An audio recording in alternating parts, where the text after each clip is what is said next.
ఎవరికి మంచిది, దేవునిగా మనక? దేవుని స్తోత్రం పిల్లలు. అంటే ఒక వైపున ఎక్సర్సైజ్ కూడా అవుతుంది, అన్ని విధాలుగా మంచిది కూడా, చాలా మంచిది పిల్లల. ఈ రీతిగా దేవుడు మనకు గొప్ప భాగ్యాన్ని ఇచ్చి ఆయన సన్నిధిని అనుభవించే కృపనిచ్చి పరదేశంలో ఉంటూ కూడా గతించిన కోవిడ్ టైంలో మనం చాలా పరిస్థితులు, కఠోరమైన పరిస్థితులు మనం చూసాం. ఆ పాండమిక్ సిచ్యువేషన్లో ప్రతి ఒక్క కుటుంబంలోనూ, ప్రతి ఒక్క స్నేహితుల గృహాల్లోనూ, మరి ఆయా బంధువుల్లోనూ, ఆ గ్రామాల్లోనూ ఎవరో ఒక్కళ్ళు చాలా మట్టుకు తన వారిని, తన స్నేహితుల్ని, తన బంధువుల్ని, తన ఆప్తులైన వారిని, రక్త సంబంధిని కోల్పోయిన స్థితిగతులు మనం చూసాం పిల్లలు. ఆ సంవత్సరాలు ఇట్టే గడిచిపోయేమో అనిపించాయి. ఈ 2024వ సంవత్సరం డిసెంబర్ నెలలో పాల్గొన్నాం. 25 సంవత్సరానికి వచ్చాము. ఇది చూస్తామనే ఆలోచన కూడా మన దృష్టిలో లేదు, మన ఆలోచనలో కూడా లేనిది. మళ్ళీ మనం కొత్త సంవత్సరంకి వచ్చాం. గత సంవత్సరం చేసుకున్నాం. గత సంవత్సరం నాకు జ్ఞాపకం ఉంది, 24 వాక్య పరిచయం చేసిన విషయం కూడా నాకు జ్ఞాపకం ఉంది. అది సంఘంలో జరిగింది. 24 తర్వాత 25 చేసుకున్నాం. న్యూ ఇయర్ వాచ్నైట్ సర్వీస్ కంటే తర్వాత ముందున ఆదివారం ఆరాధనలు, మిగతా కార్యక్రమాలు కూడా చేసుకున్నాం. తర్వాత వాచ్నైట్ సర్వీస్ చేసుకున్నాం. మళ్ళీ కొత్త సంవత్సరానికి వచ్చేసాం 25లోకి. 25 ఇట్టే గడిచిపోయింది. ఇప్పుడు వెనుక చూస్తే ఇంచుమించు 360 రోజులు గడిచిపోయినట్టుగా అనిపిస్తున్నాయి. అవునంటారు కాదంటారు పిల్లలు? నిజంగా ఒక మంచి మాట మన ప్రియులు అప్పుడప్పుడు ప్రాముఖ్యంగా మరి కార్యక్రమానికి వచ్చిన మీ అందరికీ హృదయపూర్వక వందనాలు. ఎందుకు ఈ విషయాన్ని ప్రస్తావిస్తున్నానంటే, మన ప్రియులు, మన సేవకులు, నా తోటి సేవకులు, మన శైలేష్ గారు, వారి యొక్క దంపతులు, అమ్మ విజయ శైలేష్ గారు, వారి నిరూరు నుంచి ప్రేమించి ఇచ్చిన సంతానము, ప్రథమ ఫలము, ఏకైక కుమారుడు ఆనుబాబు జన్మదినం కూడా ఈరోజు. మరి సంఘం తరపున, నా తరపున, నా కుటుంబం తరపున వారికి జన్మదిన శుభాకాంక్షలు తెలియజేస్తున్నాను. వారిని, వారి పరిచయం దేవుడు బాగుగా దీవించి ఆశ్రయించిన గాక. మరి ఇలాంటి గొప్ప తరుణము, మరి క్రిస్మస్ దినాల్లో వారు జనం ఇవ్వడము, తల్లి గారు ప్రసవించడము, వారి కుమారు కలగడం అనే గొప్ప విషయం. మరి వారు ఏర్పరచుకున్న దినాలు మొదలుకొని తన గర్భాన పడకన ముందుగానే ప్రతిష్ఠించుకున్నారట పరిచర్యకి ఇవ్వాలని. అలాంటి మంచి తలంపుతోని పరిచర్యకి ఇవ్వాలన్న ఆలోచన మరి సంఘము గతించిన కొన్ని సంవత్సరాలుగా ప్రార్థించింది. వారి యొక్క హృదయవాంఛ వారు ప్రార్థించుకున్నారు. ఆ రీతిగానే దేవుడు సేవకుడిగా నిలబెట్టుకున్నాడు. మరి తన పరిచయం ఇంకనూ దేవుడు నీరు కట్టి ఫలింపచేయను గాక. వారి గురించి మరి ఎన్నో మరి గ్రీటింగ్స్, శుభాలు, బ్లెస్సింగ్స్ అని కూడా మనం గ్రూప్లో చూసాం. మరి ఆ తరుణాన్ని పురస్కరించుకుంటూ మరి క్రిస్మస్ ఈవ్లో ఇలాంటి కార్యక్రమం ప్రతిసారి వారు ఈ దినాన కేక్ను స్పాన్సర్ చేయడము, వారి యొక్క జన్మదినాన్ని జరుపుకోవడము, తన కుమారుడు యొక్క జన్మదినాన్ని జరుపుకోవడం, ఇవి ఎక్కువగా చూస్తున్నాం. ఈసారి మరి దేవునికి సంకల్పంలో వారి గృహంలో జరగడం చాలా గొప్ప విషయం, అదృష్టంగా మనం భావించుదాం. మరి ఈ రీతిగా పిల్లల కొన్ని విషయాలు జన్మదినాన్ని గురించి మనం జ్ఞాపకం చేసుకుని, ప్రభు యొక్క జన్మదినం కూడా జ్ఞాపకం చేసుకుంటూ వాక్యంలోకి వెళ్దాం. కొన్ని మాటలు పిల్లల లేఖనాన్ని గురించి మనం ఆలోచిస్తూ మనం వెళ్దాం పిల్లల. లూకా సువార్త. ఇందాక చక్కని మాటలు మనం ఆ ప్రియుల ద్వారా విన్నాం. అలాంటి కొన్ని మాటలే మరి ఇంత సమయాన్ని వాక్యాన్ని ధ్యానిస్తూ మనం ముందుకు వెళ్దాం పిల్లల. 1వ అధ్యాయం 26 నుంచి కొన్ని మాటలు మనం చూద్దాం పిల్లల. గలిలయలోని నజరేతు ఊరిలో దావీదు వంశస్థుడైన యోసేపు అనే ఒక పురుషునికి ప్రదానం చేయబడిన కన్యక యొద్దకు దేవుని చేత పంపబడిన. ఆ కన్యక పేరు మరియా. సరిపోతుంది. ఆ కన్యక పేరు ఎవరంట? మరియా గారంట పిల్లరా. ఈ విషయాలు మనం ఎక్కువగా వింటూ ఉంటాం. నిజంగా చెప్పాలంటే 24 నుంచి 25కి వచ్చామంటే అది దేవుని కృప అండి. నిజమే కాదా? 25 నుంచి మరి ఈ రోజులు గడిచిపోతున్నాయి, 26లోకి వెళ్ళబోతున్నాం. దాన్ని బట్టి మీకు ముందుగానే హ్యాపీ న్యూ ఇయర్. కానీ ఇది మామూలుగా జరగట్లేదు పిల్లలు, ఇది కేవలం దేవుని కృపనే పిల్లలు. మనం అనుకుంటాం ఏంటంటే పిల్లలు కొన్ని మాటలు మనం వింటూ ఉంటాం. అప్పుడప్పుడు మనం లోకంలో ఉన్నాం కాబట్టి మనకు తెలిసిన క్లిప్పింగ్స్ కానీ, రీల్స్ కానీ, సినిమాస్ కానీ మనం చూసినప్పుడు ఏంటంటే కొన్ని సందర్భాల్లో ఇట్టే వాడేస్తారు.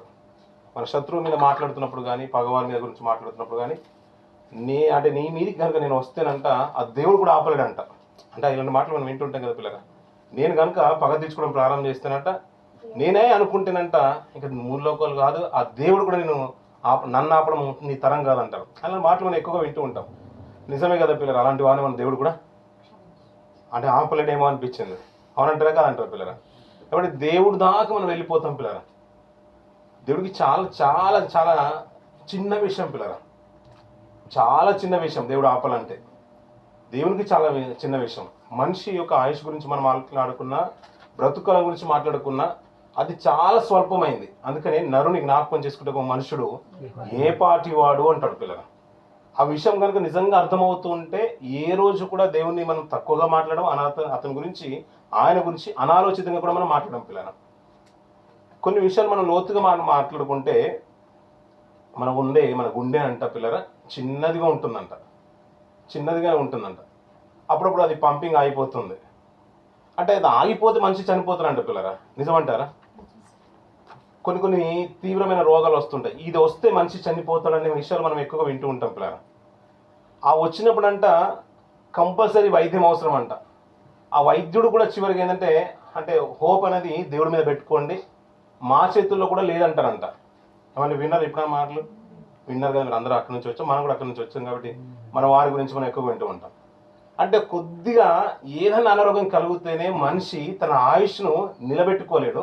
అలాంటిదంట దేవుడు ఆపినా కానీ ఆయన ఆగాడంట. కొన్ని విషయాలు మనం వింటూ ఉంటాం. నిజంగా ఆశ్చర్యం అనిపించింది, కొద్దిగా అసహ్యం అనిపించింది, ఇంకా చెప్పాలంటే నిజంగా నవ్వుకోవాలనిపించింది. అలాంటి మాటలు మనం భలే మాట్లాడతామండి. ఎందుకంటే మనం చిన్న గుండె ఆగిపోతేనే మన ఆయుష్ భూమి మీద నిలవదండి. అలాంటిదంటే దేవుడు వచ్చి ఆపాలంట, కొన్ని ఆయన కూడా ఆపలేడంట. నాకు అనిపించింది ఏంటంటే అది మన కష్టమేమో భూమి మీద మనం నిలుపుకోవడము, కానీ దేవుడికి చాలా స్వల్ప కార్యం అని అనిపించింది. ఎందుకంటే ఒక మంచి మాట మాట్లాడతాడు యెహెజ్కేలు గ్రంథంలో 18వ అధ్యాయము. యెహెజ్కేలు గ్రంథము 18వ అధ్యాయము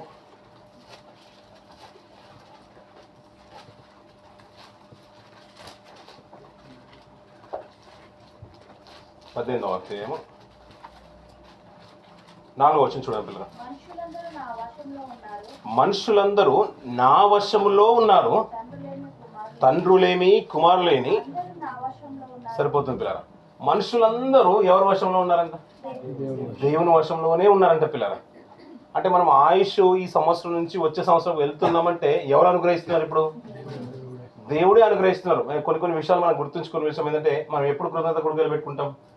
మనకు ప్రమోషన్ వచ్చినప్పుడు కానీ, ఇంక్రిమెంట్స్ వచ్చినప్పుడు కానీ, మనం ఇల్లు కట్టుకున్నప్పుడు కానీ, ఇంకా మాట్లాడుకుంటే బాగా ఏదైనా సంతోషం కలిగినప్పుడే కృతజ్ఞతలు కొడుకులు పెట్టుకుంటాం పిల్లలు. అది కాదంట పిల్లలు. ఒక సంవత్సరము దేవుడు మనకు ఆయుష్నిచ్చి పొడిగింపజేసిన విషయం అది చాలా చిన్న విషయం కానే కాదు. నిజంగా చెప్పండి పిల్లరా, ఈ విషయము ఎప్పుడు అర్థమవుతుందంటే మనం హాస్పిటల్కి వెళ్ళిన తర్వాత 3 నెలలు, ఇంచుమించు 4 నెలల కంటే ఈ మనిషి ఎక్కువ బ్రతకడండి అని ఒక వార్త మన గురించి కానీ, మన బంధువర్గం గురించి కానీ, మనకు తెలిసిన వారి గురించి చెప్పారనుకోండి, అప్పుడు అర్థమవుతుంది దినాల విలువ. డేస్ అప్పుడు కౌంట్ చేస్తాం పిల్లరా. ఇప్పుడు మనకు 6 రోజులు అయితే ఎక్కడికి వెళ్ళిపోతాం మనం? ఇప్పుడు న్యూ ఇయర్లోకి వెళ్ళిపోతాం పిల్లరా. ఇప్పుడు ఆలోచించండి పిల్లరా, ఇప్పుడు దాని విలువ మనకు ఎక్కువ తెలుసు అంటారా? హాస్పిటల్లో ఉన్న 3 నెలలు 4 నెలలు ఒక డేస్ కౌంట్ చేసుకున్న వ్యక్తికి తెలుసు అంటారా? వారికి ఎక్కువ తెలుసు పిల్లరా, వారికి తెలుసు దాని విలువ. అందుకంటే మనం అందరం ఆయన వశంలో ఉన్నామంట. నిజంగా చెప్పాలంటే ఆయుష్, మన ఉచ్ఛ్వాస నిశ్వాసాలంట ఆయన వశంలో ఉన్నాయంట. ఒకవేళ ఆయన తిరిగి తీసుకుంటేనంట సర్వ మానవాళ్ళందరూ కూడా నశించెదరు అని యోబు గారు మాట్లాడుతూ ఉంటారు. అంటే ఉచ్ఛ్వాస నిశ్వాసాలంట ఈ శ్వాసను కనుక ఆయన తీసుకుంటే సరిపోతుందంట. ఇంకా గుండెని ఆపాల్సిన అవసరం కూడా ఆయనకి లేదు, ఇంకా ఏదో రోగాన్ని కలగజేయాల్సిన అవసరం కూడా ఆయనకు లేదు. ఇప్పుడు కృతజ్ఞత కూడా దేనికి పెట్టాలి? ఇప్పుడు మనం ఒక సంవత్సరం నిజంగా 360 సంవత్సరాలు మనం కాపాడి మరొక సంవత్సరం ఇచ్చిన తర్వాత నిజంగా దేవ ఇది చాలా చిన్న విషయం కానే కాదు, ఇది చాలా గొప్పది. బహుశా డబ్బు మనం అనుకుంటాం పిల్లరా, డబ్బు బాగుంటే సరిపోతుందని అనుకుంటాం. కాదు పిల్లరా, డబ్బు బాగుండి కూడా ఆయుష్ లేకపోయినా ప్రాబ్లమే. అంటే ఇది ఈ మధ్యకాలంలో మనకు అర్థమవుతుంది. కానీ ఒకప్పుడు ఏంటంటే అన్నీ ఉంది, అంటే అన్నిటికంటే డబ్బు ఉంటే చాలురా, పిల్లలు ఉంటే చాలురా, భార్య ఉంటే చాలురా, భర్త ఉంటే చాలు, చుట్టూ పరివారం ఉంటే చాలు అనుకుంటారు. కాదు పిల్లలు, ఇవన్నీ ఉన్నా కూడా ఆయుష్ లేకపోతే ఏం ప్రయోజనం లేదు. ఇవన్నీ ఉండి కూడా ప్రయోజనం లేదు. ఇవన్నీ కలిగజేసిన ఆయన ఇప్పుడు మనల్ని పదిలంగా కాపాడుతూ మరొక సంవత్సరాలకు నడిపిస్తున్నాడు కదా. ఈ సంవత్సరంలో క్రిస్మస్ కూడా మనం చూస్తున్నాం కదా, మనకు ఒక జన్మదినాన్ని కూడా దేవుడు బహుకరిస్తున్నాడు కదా. ఇలాంటప్పుడు మనం ఎలా ఉండాలి? ఇంకా కృతజ్ఞత పూర్వకంగా ఉండాలి. అవునంటారా కాదంటారా పిల్లరా? అది చాలా కష్టమైంది పిల్లరా. డబ్బు బాగా సంపాదించుకోవచ్చు ఆయుష్ ఉంటే. మళ్ళీ ఇంకొక పెళ్ళైనా చేసుకునే వాళ్ళు ఉన్నారు బాగా ఆయుష్ ఉంటే. తర్వాత అన్నా కానీ ఏదైనా సంపాదించుకునే వారు, ఇల్లు కట్టుకునే వారు ఉన్నారు, జాబ్ సంపాదించుకునే వారు ఉన్నారు, అన్నీ చేసుకోవాల్సిన వారు ఉన్నారు. ఎప్పుడు ఆయుష్ ఉంటే. ఆయుష్ లేకపోతే కానీ ఇది దేవుని కార్యం ఉందట. అది తండ్రులేమి పిల్లలేమి అందరూ ఎవరి వశంలో ఉన్నారంట? దేవుని వశంలో ఉన్నారు. మీకు బాగా తెలిసిన మాట, హైదరాబాద్లో మహమ్మద్ అజరుద్దీన్ అని ఒకప్పుడు మాజీ క్రికెటర్ ఉండరు, ఇండియన్ క్రికెట్ క్యాప్టెన్. అప్పుడు అతను కుమారుడు చనిపోయాడు పిల్లలు. రామోజీ ఫిలిం సిటీ మనకు తెలుసు కదా, రామోజీ నాయుడు. ఆయన కుమారుడు ఉండేవాడు సుమాన్ అని. తండ్రి కంటే కుమారుడు ముందు చనిపోయాడు. అంటే తండ్రులేమి కుమారులేమి, తర్వాత ఆయన కూడా చనిపోయారు అనుకోండి. ఎవరైనా కానీ అందరూ ఎవరి వశంలో ఉంటే దేవుని వశంలో ఉన్నాడు. ఎన్ని ఆస్తులు ఉన్నా కానీ ఆ నిలుపలేంది మనం ఏది అంటే దాన్ని కాపాడుకోలేంది, నిలబెట్టుకోలేంది ఏదైనా ఉందంటే ఆయుష్ మాత్రమే. అది ఎవరు అనుగ్రహిస్తున్నారంటే నిజంగా దేవుడు అనుగ్రహిస్తున్నాడు. అందుని బట్టి ఆయనకు కృతదాస్తులు చెల్లించవలసిన వారంగానే ఉన్నాం. ఇది ఎప్పుడు అర్థమవుతుందంటే కొన్ని విషయాలు మనం నిజంగా లోతుగా మరియమ్మ గారి గురించి మాట్లాడుకుంటూ ముందుకు వెళ్దాం. పిల్లలు ఇందాక చదువుకున్న మాటని మళ్ళీ జ్ఞాపకం చేసుకుంటూ, దావీదు వంశస్థుడైన 6వ నెలలో గబ్రియలు అనే దూత గలిలయలోని లూకా సువార్త 1వ అధ్యాయము 26వ వచనం నుంచి 49వ పేజీ పిల్లల కొత్త నిబంధనలో, 6వ నెలలో గాబ్రియలు అనే దేవదూత గలిలయలోని నజరేత్ అను ఊరిలో దావీదు వంశస్థుడైన యోసేపు అను ఒక ప్రదానం చేయబడిన కన్యక యొద్దకు దేవుని చేత పంపబడెను. మరియమ్మకు ముందు తెలియదండి ఆ కన్యక నేనే అని. మరియమ్మకు ముందు తెలియదు పిల్లరా. ఇందాక చదువుకున్న చాలా విషయాలు మాట్లాడుతుంటే నిజంగా నాకు ఒక ఆలోచన వచ్చేసింది. నిజంగా మరియమ్మకి తెలియదు నేనే ఆ కన్యకనని. అంటే యేషయ్య గారి ప్రవచనం మనకు బాగా తెలుసు, కన్యక గర్భవతి కుమారుని కరుణం. ఆ కన్యక నేనే అనే విషయము మరియమ్మ గారికి తెలియదు. తెలుసు అంటారా తెలియదు అంటారు పిల్లరా? తెలియదు పిల్లరా. ఆయనకి తెలియదు, ఆమెకు తెలియదు, యోసేపు గారికి తెలియదు. అది మా గోత్రం అని కూడా, అంటే గోత్రం అని తెలిసినా మా కుటుంబం అని కూడా ఆయనకు తెలియదు. ఎవరికి తెలియని విషయం. ఆ వయసులో ఇంచుమించు ఇంకా మరియమ్మ గురించి మాట్లాడుకుంటే చిన్నది, ప్రతిదానికి భయపడిపోతుంది. భయపడకము అంటే దూత మాట్లాడితే ఎవరు తట్టుకోలేరు, అలాంటి దర్శనాలు ఎవరు సహించలేరు. అయినా వచ్చి నిలబడింది దూత. నేను గాబ్రియల్ అనే దూత నన్ను మాట్లాడుతున్నా అంటే మరియమ్మలో కొద్ది భయం వచ్చేసింది కాబట్టి నువ్వు భయపడకు అంటుంది. అంటే ఆమె ఒక అవగాహన ఏంటంటే మా ఇశ్రాయేళ్లతోని, మా యూదులతోని దేవుడు మాట్లాడేవాడు, తన దూత ద్వారా మాట్లాడేవాడు ఒక అవగాహన ఎవరికి ఉంది? ఇప్పుడు మరియమ్మ గారికి ఉంది. అందుకనే భయపడకు అంటున్నాడు. ఆ వార్త చెప్తుంటే నిజంగా ఆమె ఎలాంటిదంటే కన్యక అంటున్నాడు. ఇంకా వయసు ఎంత ఉండొచ్చు అంటే ఇంచుమించు 12-13 సంవత్సరాలు ఉండొచ్చు. మనకు బాగా తెలుసు. సువార్తల గురించి మనం మాట్లాడుకుంటే మార్కు సువార్త 5వ అధ్యాయంలో కానీ అక్కడ ఒక చిన్నదాని ప్రస్తావన వస్తూ ఉంటుంది. ఆ చిన్నదానికంట ఇంచుమించు 12-13 ఏళ్ళు ఉంటాయంట. ఇంకా మనకు పాత నిబంధన గ్రంథంలో ఆదికాండం వెళ్ళిన 24వ అధ్యాయంలో ఒక చిన్నది కనబడుతుంది. అప్పుడే పెళ్లి చేయడానికి ఒక ఆమె కూడా కన్యక, పెళ్లి చూపులు చేయడానికి చక్కనిది అనే మాట ప్రస్తావన అక్కడ తీసుకొస్తున్నారు. అంటే వయసు ఎంత ఉంటుందంటే ఇంచుమించు 12-13 సంవత్సరాల వయసు ఉన్నది. అలాంటి ఆమెకు ఎవరి దర్శనం వచ్చింది? ఇప్పుడు దేవుని దూత దర్శనం వచ్చింది పిల్లగా.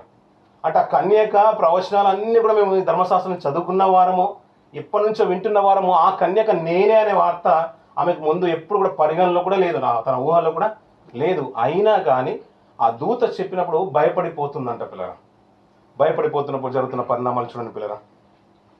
ఆ దూత లోపలికి వచ్చి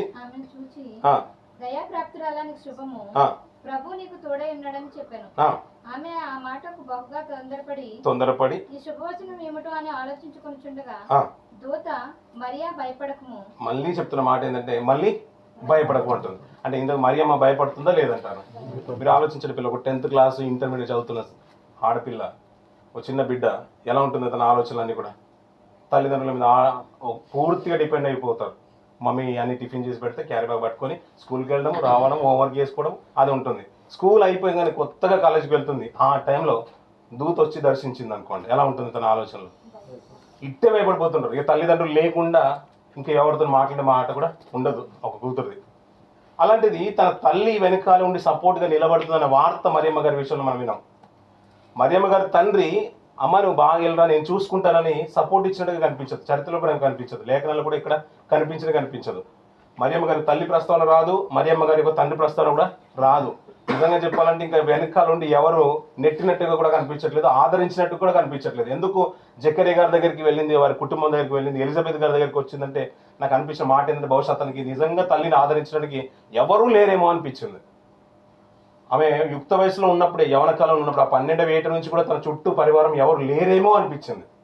అలాంటి కుటుంబం సర్వసాధారణంగా మనం ఎలాంటి వారిని చూసుకుంటాం పిల్లరా? పెళ్లి చేసుకోవాలనుకుంటే ఇటు ఒక వర్గము అటు ఒక వర్గం, ఇంకా చెప్పాలంటే అటు 7 తరాలు ఇటు 7 తరాలు చూస్తారంట. ఎందుకు చూసుకుంటారు అటు 7 తరాలు? అవన్నీ ఎందుకు చూసుకుంటారు? ఇది గోత్రం మందేనా, కులం మందేనా, మన తహాదకు మించిన వాడేనా, ఇవన్నీ చూసుకుంటారంట పిల్లరా. నిజమే పిల్లరా. ఒక మంచి స్త్రీ కావాలన్నా, మంచి పురుషుడు కావాలన్నా అన్నీ చూడాల్సిందే. ఏదో అన్నీ కలిసి వచ్చాయి డబ్బు బాగుందని కాదంట పిల్లలు. క్యారెక్టర్ కూడా చూడాలంట, అన్నీ చూడాలంట. అన్ని బాగుంటేనే సంబంధం కలుపుకుంటారంట. అలాంటి ఊరికి సంబంధం చూడడానికి వచ్చినప్పుడు అన్ని కుటుంబాలు ఉన్నతంగానే బ్రతుకుతున్నాయి. దాంట్లో మరియమ్మ గారు కడుబీద. ఎందుకు కడుబీద అంటున్నా అంటే ఆమె కూడా ఒక ప్రస్తావన వస్తూ ఉంటుంది. నేను నీ దాసురాల్ని, దేవుడు నా దీనస్థితిని అంటాడు, తన దాసురాలి దీనస్థితిని అంటాడు. అంటే దీనస్థితి అంటుంది కాబట్టి తన స్థితి ఎలా ఉందంటే చాలా తక్కువగా ఉంది, చాలా కడుబీదగా కనబడుతుంది. అలాంటి ఆవిడను దేవుడు ఎన్నుకుంటున్నాడంటే నిజంగా ఆలోచించండి పిల్లలు. అలాంటి కుటుంబానికి మన పిల్లలు ఇవ్వడానికి కూడా ఇష్టపడం, పిల్లల్ని తెచ్చుకోవడానికి కూడా ఇష్టపడం. అలాంటి ఆవిడతో ఎవరికి పెళ్ళయింది? ఇప్పుడు ప్రధానమైంది యోసేపు గారికి ప్రధానమైంది. యోసేపు గారిని మరియమ్మ గారిని ఇద్దరి గురించి ఆలోచించుకుంటే చాలా ఆశ్చర్యం అనిపించింది. ఇక్కడ మాట్లాడుతున్న మాట ఏంటంటే నువ్వు పరిశుద్ధాత్మ వల్ల గర్భాన్ని ధరిస్తామంది. ధరించిన తర్వాత కొన్ని మాటలు ఇంకా కిందికి వెళ్దాం పిల్లలు. లోకస్వార్త మనకు సందర్భం సరిపోదు కాబట్టి కిందికి వెళ్దాం. 46వ వచనం నుంచి మరియమ్మ గారు మాట్లాడుతున్న మాటలు మనం విందాం పిల్లలు. అప్పుడు మరియ ఇట్లనెను, నా ప్రాణము ప్రభువును ఘనపరచుచున్నది, ఆయన తన దాసురాలి దీనస్థితిని కటాక్షించెను. సరే చూడండి పిల్లల మాట, ప్రతి మాట చూడండి. నా ప్రాణము ఎవరికి కనపరుస్తుందంట? ప్రభువును కనపరుస్తుంది. అంటే ఆమె ఊరికే అల్లటప్పగా పెరిగిన పిల్ల కాదు. మనకు అర్థమయ్యే విషయం ఏంటంటే యవనరస్తురాలైన మంచి తల్లిది, ప్రభువులో ఉంది. దేవుడు అంటే తెలుసు, దేవుని ఎలా స్తుతించాలో కూడా తెలుసు. అందుకనే మంచి కార్యం జరిగినా దూత వచ్చినా భయపడడం తెలుసు. నేను ఇది దాసురాల్ని, నీ కటాక్షం నాకు ఉండును గాక, నీ చిత్త ప్రకారం జరుగును గాక. ఇలాంటి ప్రస్తావన మరియమ్మ గారు మాట్లాడుతున్నారు. అంటే బాల్యం నుంచే తన ఉద్దేశం ఏముందంటే ధర్మశాస్త్రం ఉంది, తన ఆలోచనలు ధర్మశాస్త్రం ఉంది. అప్పుడు అంటున్న మాట చూడండి, ఇవన్నీ జరుగుతున్నాయి కాబట్టి నా ప్రాణము ప్రభువును ఘనపరుచుతున్నది, ఆయన తన దాసురాలి దీనస్థితిని కటాక్షించెను, నా ఆత్మ. ఆమెకు ఆత్మ గురించి కూడా తెలుసు అన్నట్టు, అంతే కదండి. ప్రతి మాట విడదీస్తూ ఉంటే ఇంకా ప్రతిదీ చక్కగా అనిపిస్తుంది. అంటే తనకు పూర్తి అవగాహన ఉంది. దేవుడు తన ఆత్మ పరిశుద్ధుడు, ఇవి ఆయన్ని ఘనపరచాలి, ఆయన ఆత్మను ఆరాధించాలి, ప్రాణముతో ఆరాధించాలి, హృదయపూర్వకంగా ఆరాధించాలి, చేతులెత్తి ఆరాధించడమే కాదు ప్రాణాత్మ శరీరంతో ఆరాధించాలనే మాటలు మరియమ్మ గారి జీవితంలో మనకు కనబడుతున్నాయి పిల్లల. ఈ రాత్రి 24 రాత్రి అనుకుందాం మనం, 25 రాత్రి 25 ఉదయకాలంలో ఆమె ప్రసవిస్తే 24 రాత్రి కాలంలో జరిగిన సంఘటనలు ఒకసారి జ్ఞాపకం చేసుకోండి పిల్లలు. మరియమ్మ గారు, యోసేపు గారు ఇందాక సోదరులు మంచి మాటలు చెప్పారు. వీరి దగ్గరికి వచ్చింది గాబ్రియల్ అని దూత వచ్చిందంట, అంతే కదండి. దూత వచ్చి చెప్పిందంట, దూత ప్రత్యక్షమై చెప్తుంది. అలాగే ఇదే సందర్భము ఇద్దరు భార్యాభర్తలు ఇక్కడ ఉన్నారు, యవన కాలంలో ఉన్నారు. వారిని దూత దర్శించి మరియమ్మ గారితో మాట్లాడుతుంది. గొల్లలకి కనబడింది కూడా దూతే, జకర్యా గారికి కూడా కనబడింది దూతే. జకర్యాకు దూత కనబడితేనే తట్టుకోలేకపోతున్నాడు. ఆ వయసులో ఎంత అనుభవం ఉండాలి. యాజకత్వం చేసేవాడు, పరిచర్య చేసేవాడు, ప్రతిసారి దేవాలకు వెళ్ళేవాడు. అతని దగ్గరికి దూత వస్తేనే అతను తట్టుకోలేక భయపడిపోతున్నాడు. జకర్యా నువ్వు భయపడకు అనే మాట మనం వింటూ ఉంటాం. అలాంటిది మరియమ్మ భయపడడంలో ఇంకా ఏమాత్రం కూడా సందేహం లేదు. అంటే ఆలోచించదగ్గ విషయం కూడా కాదు. ఎందుకంటే సర్వసాధారణంగా దూత వస్తే ఎవరైనా భయపడిపోతారు. ఎందుకంటే తనకున్న తేజస్సు అంత ఇంత కాదు, అది ప్రధానమైన దూత కూడా. అలాంటిది మరియమ్మ గారితో చెప్పిన తర్వాత ఆమె నిజంగా ఆమె దాసురాలుగా ఉండి అది యాక్సెప్ట్ చేసింది. మరియమ్మ గారితో ప్రధానమైన యోసేపు గారు కనబడుతున్నారు. వారు ఇద్దరు యవన కాలంలో ఉన్నారు. ఇంకా చెప్పాలంటే యవన కాలంలో ఉంటే పురుషులు ఏంటంటే 20 సంవత్సరాల నుంచి లెక్కించేవారు. గత శుక్రవారం మనం జ్ఞాపకం చేసుకున్నాం. ఇశ్రాయేలీయులైనా యూదులైనా కానీ ఒకని లెక్కలోకి తీసుకోవాలంటే ఎంత వయసు ఉండాలంట? 20 సంవత్సరాలు పైబడిన ఉండాలి. 20 సంవత్సరాలు ఉన్న ఆయనని ఒక 12-13 సంవత్సరాలు ఉన్న వయసు గల అమ్మాయితో ప్రధానం అయిపోయింది. మరియమ్మ, యోసేపులు నిజంగా ఒక అద్భుతమైన జంటగా వారు భూమి మీద ఉన్నారు ఆ కాలంలో. వారిని దర్శించిన వాళ్ళు మరియమ్మ గారికి ముందుగా దర్శనం వచ్చేసింది, దూత కనబడిపోయింది. అది ఆ వార్తన కనబడింది అని వెంటనే ప్రదానం చేయబడిన వ్యక్తితోని మరియమ్మ చెప్పాలనుకోలేదు. ఎందుకంటే అక్కడ ఉన్న స్థితిగతులు మనకు తెలియదు. అది కాలక్రమేణా జరుగుతుంది. తను ప్రెగ్నెంట్ అనే విషయము తీరా ఎవరు చెవినబడ్డది? యోసేపు గారు చెవినబడింది. యోసేపు గారు చెవినబడింది. అతని వయసు ఇంచుమించు 20 సంవత్సరాల నుంచి 21 సంవత్సరాలు అనుకుందాం, అంతే కదండి. అలాంటి వయసు కాలంలో ఆలోచనలు ఎలా ఉంటాయి? ఒక యుక్త వయసులో ఉన్న వాడి ఈరోజు చూడండి పిల్లలు, ఏ ప్రాంతంలో చూడండి వాడికి డ్రగ్స్ అలవాటు ఉంటుంది, గంజాయి అలవాటు ఉంటుంది, లేదంటే తల్లిదండ్రులకు దూరంగా ఉంటారు. వారు ఏ చెయ్యని తప్పంటూ ఏదో ఉండదు, చాలా అరుదుగా కనబడుతుంటారు. యవన కాలంలో తన నీతిని, యథార్థతను, పవిత్రతను కాపాడుకున్న వాళ్ళు. ఇంకా చెప్పాలంటే బబులోను దేశం మందు కనబడ్డ మనకు 3 కాదు 4 భక్తులు కనబడుతుంటారు. ఎవరండి వాళ్ళు? అంతేనా? ఎంతమంది ఉన్నారు? 4 కనబడుతుంటారు భక్తులు. వారు తీసుకునే ఆహారంలో కూడా దోషమైంది, నిర్దోషమైంది తన పెదవులకు తాకకుండా పవిత్రతను కాపాడుకుంటున్నారు. ఎక్కడండి? తల్లిదండ్రులకు దూరంగా ఎక్కడో పరాయి దేశంలో వారు ఎక్కడ పాపం జరుగుతుందో అని తీసుకునే ఆహారం కూడా మాకు పవిత్రమైనది కావాలనుకున్నారు 4 భక్తులు. షడ్రక్ మేషక్ అబేద్నెగోలే కాకుండా వారితో పాటు ఉన్న వ్యక్తి ఎవరు ఉన్నారు? ఇంకా దానియేలు ఉన్నారు. ఆ పాపం అంటకుండా అంత పవిత్రతను కాపాడుకుంటారు. అలాంటి వ్యక్తి అన్నది గొప్ప క్యారెక్టర్ కొత్త నిబంధనలో ఫస్ట్ అధ్యాయంలోనే కనబడుతున్నాడు. యోసేపు కనబడుతున్నాడు. ఆ యోసేపు దగ్గర కూడా దూత వచ్చిందట. ఆ మాట కూడా చూసుకొని ముందుకు వెళ్ళట్లేదు. మత్తయి సువార్త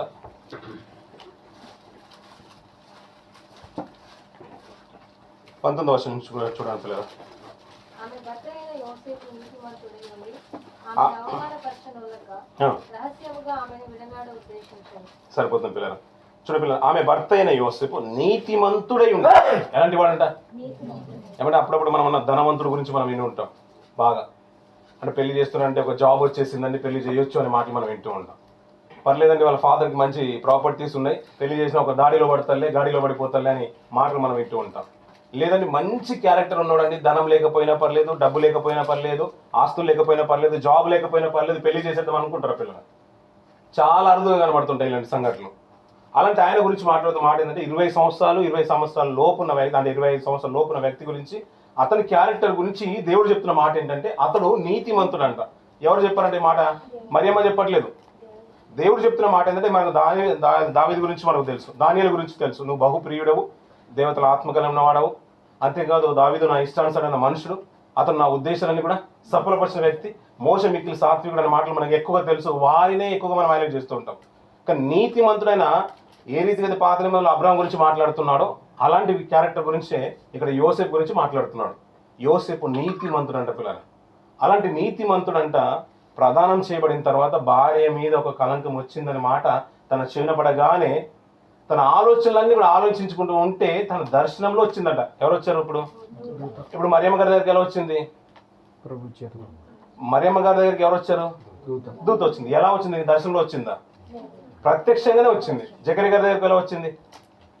ప్రత్యక్షంగానే వచ్చింది. మరి ఇప్పుడు ఈయన దగ్గరికి ఎలా వచ్చింది? నీతిమంతుడైన యోసేపు గారి దగ్గరికి ఇప్పుడు కళలో వచ్చింది. ఇప్పుడు కళలో వచ్చి మీకు అమ్మ ఇప్పుడు ఎలాగో సాహసం లేదు, మనం శుక్రవారాలు బుధవారాలు గృహాల్లో జరుగుతున్నాయి, 24 కూడా గృహాల్లో జరుగుతున్నట్టు, ఇప్పుడు మనకి వెళ్ళడం అవసరమా అని ఒక ఆలోచన మనం ఆలోచించుకుంటున్నప్పుడు ఆలోచన తట్టింది అనుకోండి, నిజంగానే మనం వెళ్ళమండి.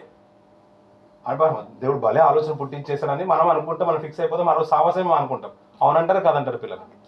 నిజమే. మనం ఆలోచనను బట్టి మనం ఎలా ఉండాలంటే నిజమే దేవా ఇంత గొప్ప ఆలోచన నాకు పుట్టించామని నిజంగా దేవుని అప్పుడు ప్రైజ్ చేస్తూ ఉంటాం. మనం ప్రైజ్ చేయాల్సిన టైంలో ప్రైజ్ చేయం కదండి. ఇప్పుడు ఇలాంటి ఆలోచన ఉన్నప్పుడు యోసేపు గారు అలా ఆలోచించుకుంటున్నాడంట. ఆలోచించుకుంటున్న ఆయన అతను ఎలాంటి క్యారెక్టర్ అయిన వ్యక్తి అంటే నీతిమంతుడు అంట. ఇప్పుడు యుక్త వయసులో ఉన్న వాడికి ప్రదానం చేయబడిన తర్వాత తన భార్య గురించి ఒక చిన్న వచనం అంటే చిన్న మాట తెలిసిపోయింది. అప్పుడు అతని క్యారెక్టర్ ఎలా ఉంటుంది? సాత్వికమైన తత్వం కనబడుతుందా? ఇంకేమి లేదు, అక్కడికి వెళ్ళి మొత్తం తగలెట్టేద్దాం అనుకుంటాడు. అలాంటి ఆవిని నా మీదకి తీసుకొచ్చారా, నాకు ఆ సంబంధం అట్టగట్టింది అని అలా అనుకుంటాం కదా పిల్లలు. అలాంటి ఆయన రహస్యంగా వినాలనుకున్నానంట. ఇంకా నేను బహిరంగంగా తీసుకొస్తే మరి ఏమన్నా రాళ్ళు రువి చంపేస్తారు. ఆ కీర్తి నా వల్ల ఆమె చంపబడొద్దు, అందుకే నేను రహస్యంగా వినాలనుకున్నాను. ఇవన్నీ ఆలోచించుకుంటూ ఉండగంట. చూడండి పిల్లలు, ఆలోచించుకొని చుండగా ప్రభుదూత స్వప్నమందు అతనికి ప్రత్యక్షమై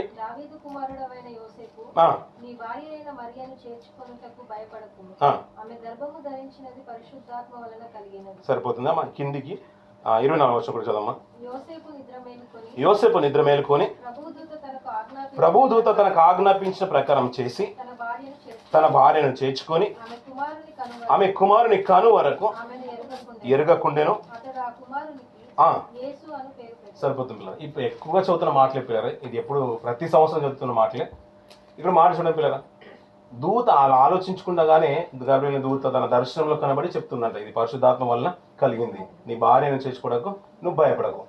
అంటే ఏ నింద వచ్చినా అంటే ఒక చిన్న మాట కాదు పిల్లల, ఇంకా ప్రత్యక్షంగా కనబడుతుంది కాబట్టి మనకు షేక్ వచ్చేసి ప్రత్యక్షంగా చెప్పేశాడు, నీకు వీసా లేకపోయినా పర్లేదు, ఇక్కడ ఎన్ని సంవత్సరాలు ఉండొచ్చు అని డైరెక్ట్గా చెప్పేశాడు అనుకోండి, బాగుంది. ఆయనే చెప్పేశాడు కాబట్టి మనకు ఆధారాలు ఉన్నాయి. ఒకవేళ ఆయన మర్చిపోయినా కానీ మన వాయిస్ అయినా రికార్డింగ్ చేసుకున్నా ఆ రోజు ఎక్కడైతే కలుసుకున్నామో అక్కడ ఏమైనా కెమెరాస్ ఉన్నా కానీ ఆ రికార్డింగ్ క్లిప్స్ అయినా మనం తెప్పించుకోవచ్చు.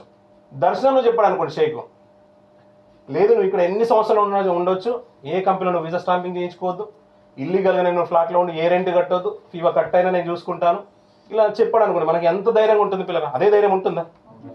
ఉంటుందా పిల్లలు? అదే ధైర్యం ఉంటుందా? ఫేస్ టు ఫేస్ మాట్లాడిన దానికి, కళలో మాట్లాడిన దానికి ఎంత ధైర్యం ఉంటుంది పిల్లరా?